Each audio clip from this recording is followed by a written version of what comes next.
Good evening and welcome to 8 Days a Week, which this week features the wit and wisdom of an intriguingly unlikely panel.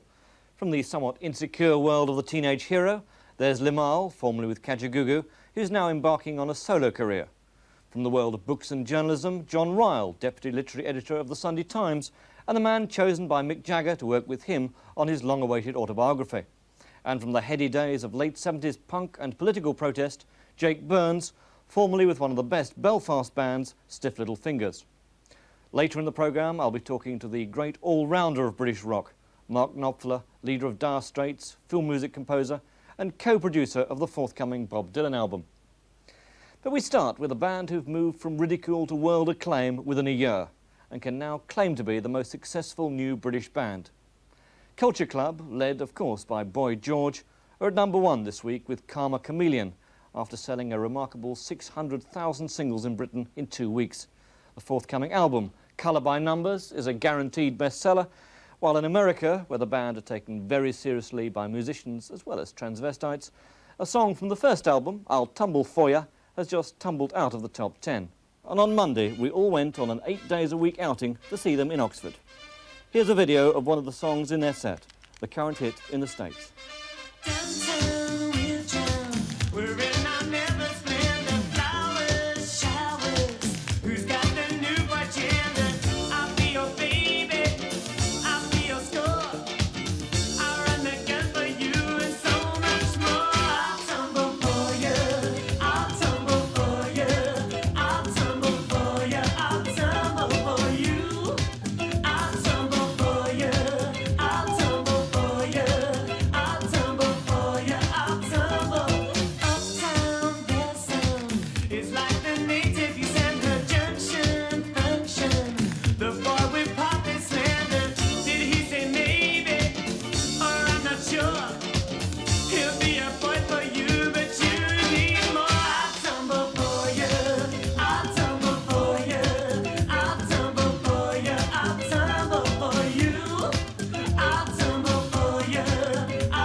Culture Club with their current American hit. Limahl, how did you enjoy the show? Great. I was actually surprised that some of the songs that I really like come over stronger live, where you usually tend to find that with some bands they can't capture that sound from the records live. What do you like about Culture Club? I like his voice, and it's very soulful, but what is especially nice about seeing them live is they have that very large lady who's the backing vocalist. Helen Terry. That's her name, and she, you know, they use her, which is, you know, is so nice because she's not like a model or brilliantly attractive or anything, but she has this great voice, and she comes down, they do a duet, and there's like slow and fast, and it just felt really good. How would you analyse Boy George's image? I mean, you came from the same sort of pop stable yourself. I've never spoke to him in depth about it, but I think, I mean, on the occasions that I've met him and the people that I've spoke to, it does seem that it was a very, very natural thing for him to do. It's not cleverly thought out, because it seems very clever now, the mixture of wild image and very conservative music in some ways. Yes, you see, when we started, it was very thought about, and we thought, you know, it's a new band, we've got to have an image, because if you have an image you get more attention. And with him it appears that he just went out like that to the nightclubs, and it was like just the whole thing, and probably that's why everybody likes it so much, because it's so natural. John, do you enjoy it? Yeah, I thought it was very good, and I agree entirely with Limahl about Helen Terry. I think she's fantastic. She makes my spine tingle. How would you compare Boy George with Mick Jagger, your current hero you're writing about? Both having black musical roots and a somewhat ambiguous sexual appeal, putting it mildly. Well, I think they're doing completely different things, because the thing that Jagger invented was kind of macho camp, you know, it was kind of straight camp. Boy George is almost going the other way, yes. But he starts off from total ambiguity. Right. And having Helen Terry as well, you know, it's kind of fat boy, fat girl. I mean, he's turning all those conventions completely on their head and looking, you know, like a scarecrow. I don't know how to describe it. They look like bizarre puppets together, and yet they sound wonderful. I've never seen anybody wearing so many clothes on stage. and he's swathed from head to foot with that kind of smock, and kind of socks, and even she, I mean, she's got, all you see are her ankles. Jake, what about the music? Well, I mean, again, I'm going to make it 3 in a row and give them a hit, because I think they're one of Britain's finest by a long chalk. I've been a fan from I first heard them, and I think it was a Peter Powell session. And again, the only track I heard was White Boy at the time. I'd expect the whole image of that whole style might be totally against everything you stood for in the whole Belfast punk days. Not necessarily, because, I mean, in a way, we were dressing up as well. Dressing down? If you prefer, but I mean, it was the same thing. I mean, people didn't go to the office in a ripped T-shirt and a leather jacket, in the same way as people don't go to the office these days dressed in a Stars and Stripes dress. But musically, why is Boy George so good?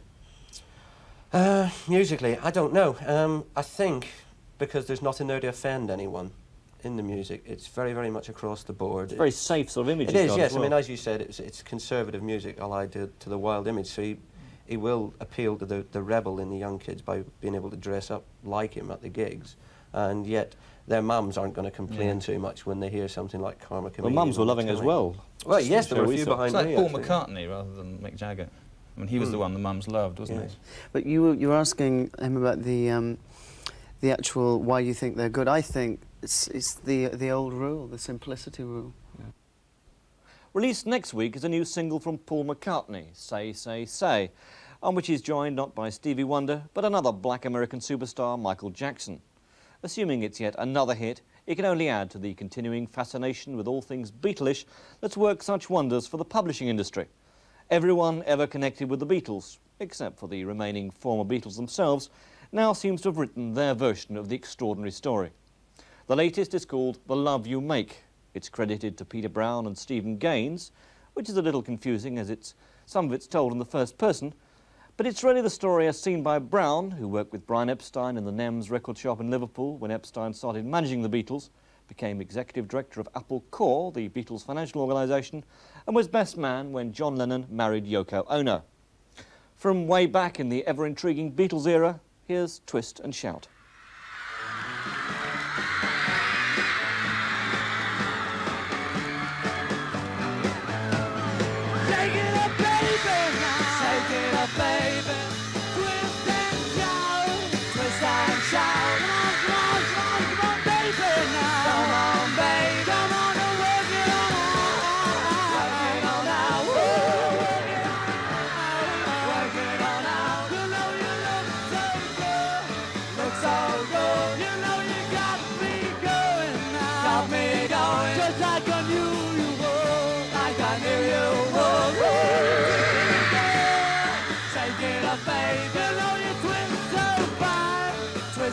Come on and twist a little closer now. Twist a little closer and let me know that you're mine. Let me know you're mine. Even noisier than the Culture Club audience. John, is there room in the market for yet another book about the Beatles? Well, I think clearly there is. I was surprised with this one. I thought it was not half bad. I was expecting it to be more exploitative, you know, thin, the kind of books written by ex-bodyguards, you know, kiss-and-tell lovers, that sort of thing. It's not like that at all. It's, of course, it exists in the shadow of Philip Norman's more comprehensive book, but I think it tells... Yeah, that's right. I think it tells the story just as well, in some ways sort of in a more light and happy way. With a few extra scandalous details thrown in. Well, I think the only extra fact in the book, to be honest, is the fact that Brian Epstein actually slept with John Lennon, which is sort of suggested in Philip Norman's book, but not actually indicated kind of precisely.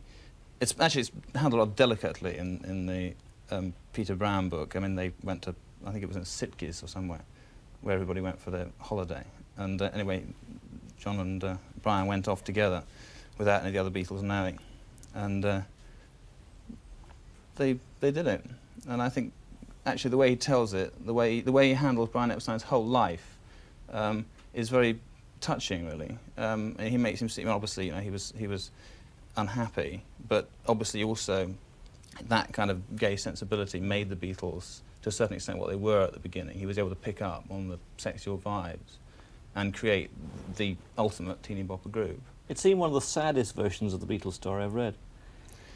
Well, one thing is that it's rather measured, and he criticises each of the Beatles when he thinks they're behaving badly. It's rather a moral book, actually. You know, he obviously feels that there were standards of decency which they sometimes departed from, to put it mildly. He's a bit reticent about his own role in this.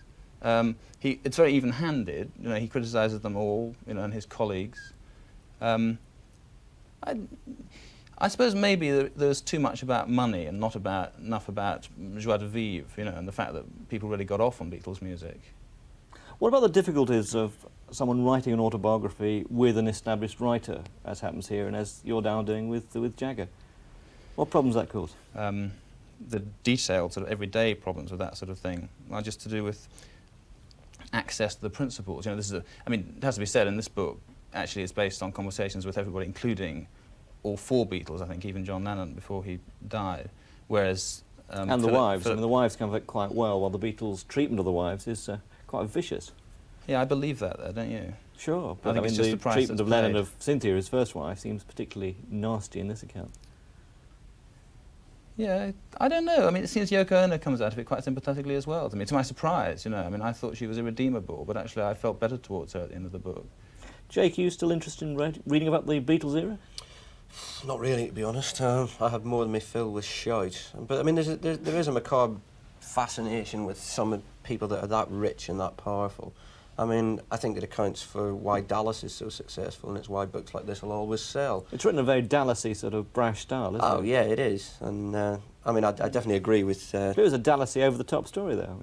Well, yeah, but it was true. I mean, this is the point, and you do tend to lose track of that as the book goes on. You tend to think, God, people actually treat their wives like this. I mean, Lennon's firstborn son and wife still in hospital, and he's off having it off with his manager in Spain. You know, it's like, God, he didn't really do that, did he? And But the millions and apparently he millions did. being squandered as well. I mean, the amount of money thrown around is ridiculous. All that sort of ridiculous plans to buy Greek islands and things like that. I mean, astonishing. I mean, it's well beyond most people's imagination. And I think if you wrote it as a soap opera, they would laugh it out of court.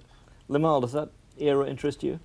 Very much. Actually, I've never read any books by the Beatles, so it was interesting to hear what you guys said.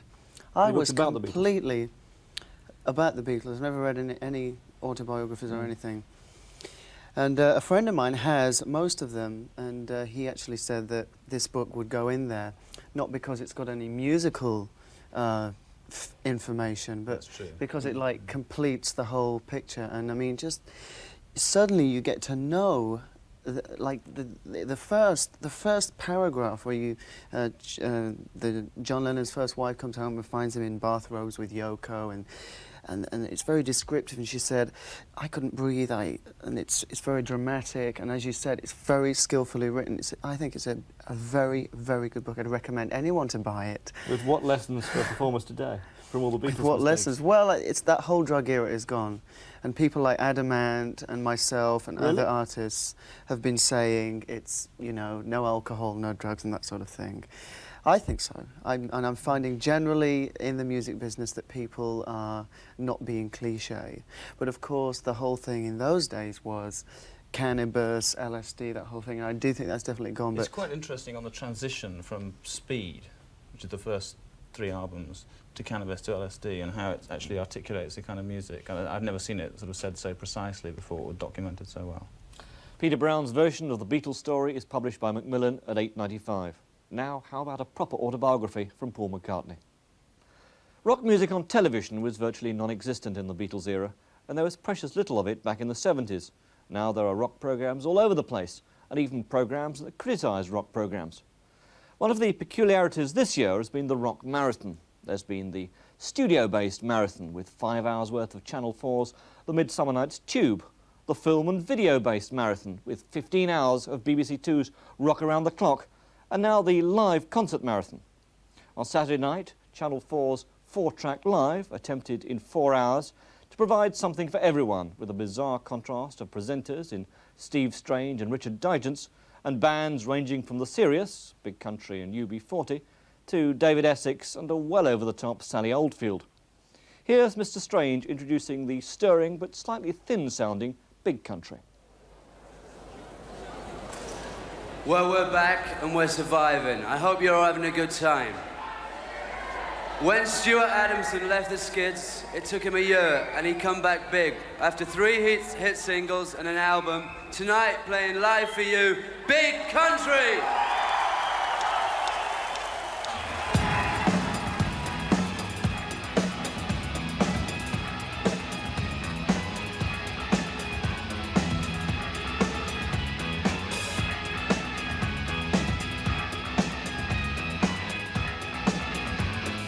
Who saw the fences falling? Who broke the plowman's bread? Who heard the winter calling? Who wove the tailor's thread? How many sheep were counted? How did the carrot shine? How many thoughts were doubted? How did the rumor die? Just as you sow, you shall reap. Just as you sow, you shall reap. Sit down!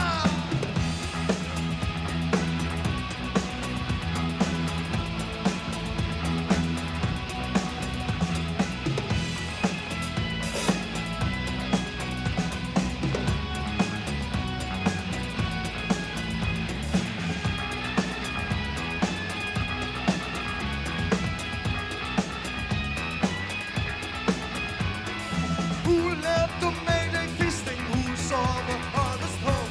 Who left the future wasting? Who watched the families go? See where the bows are empty. See where the Arabs reach. See where the butter mountains. See where the others creep. Just as you sow, you shall reap. Just as you sow, you shall reap. In a harvest home. Go.